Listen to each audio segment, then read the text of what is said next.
حدیث پاک ہے، حضور علیہ الصلاۃ والسلام ارشاد فرماتے ہیں حفت الجنت بالمکارہ وحفت النار بالشہوات،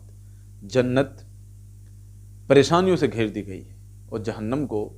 شہوتوں اور لذتوں سے گھیر دیا گیا ہے۔ جنت کو پریشانیوں سے گھیر دیا گیا ہے، کیا مطلب؟ تمہیں نماز پڑھنی ہے، مال اکٹھا ہو جائے زکوٰۃ ادا کرنی ہے، حج پر جانے کے لائق ہو جاؤ تو تمہیں حج کرنا ہے،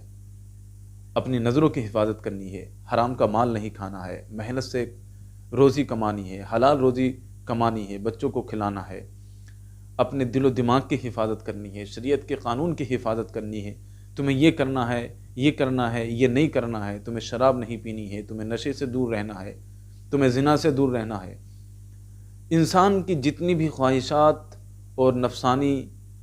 میلان ہوتا ہے ان تمام چیزوں سے انسان کو روک دیا گیا اور کہا بس اس پر پابندی کر لو، جنت تمہاری ہے۔ فرمایا کہ وحفت النار بالشہوات، اور جہنم کو شہوتوں سے گھیر دیا گیا۔ جہنم کو شہوتوں سے گھیر دیا گیا ہے، اس کا کیا مطلب؟ اس کا مطلب یہ ہے کہ انسان نماز نہ پڑھے، دولت اکٹھی ہے زکوٰۃ ادا نہ کرے، سفر کر سکتا ہے حج نہ کرے، نگاہوں کی پابندی نہ کرے، زنا کرے، جوا کھیلے، شراب پیے، جو جی میں آئے وہ کرے، تو اس کا سیدھا مطلب یہ ہے کہ اس نے جہنم کا راستہ اختیار کر لیا ہے۔ کیونکہ دنیا میں جب تک ہو تو پابندیاں تو رہیں گی، یہ پابندیاں تو جنت میں جا کر ختم ہوں گی، اور انسان یہ چاہتا ہے کہ وہ اس دنیا کو ہی اپنے لیے جنت جیسا بنا لے۔ اسی وجہ سے وہ پیر جو اپنے مریدوں کو ان پابندیوں سے آزاد کر دیتے ہیں ان کے یہاں پر بھیڑ لگی رہتی ہے، اور وہ دبے لفظوں میں گویا یہ کہہ رہے ہوتے ہیں کہ ہم نے اس دنیا کو تمہارے لیے جنت بنا دیا ہے۔ دیکھو جنت میں یہ پابندیاں ختم ہوں گی، نماز کو نہیں کہا جائے گا، زکوٰۃ کو نہیں کہا جائے گا، ہم نے اس دنیا کو تمہارے لیے جنت بنا دیا ہے، تمہیں نماز پڑھنے کی ضرورت نہیں ہے، زکوٰۃ ادا کرنے کی ضرورت نہیں ہے، تمہیں شریعت کے قانون پر پابندی کرنے کی ضرورت نہیں ہے۔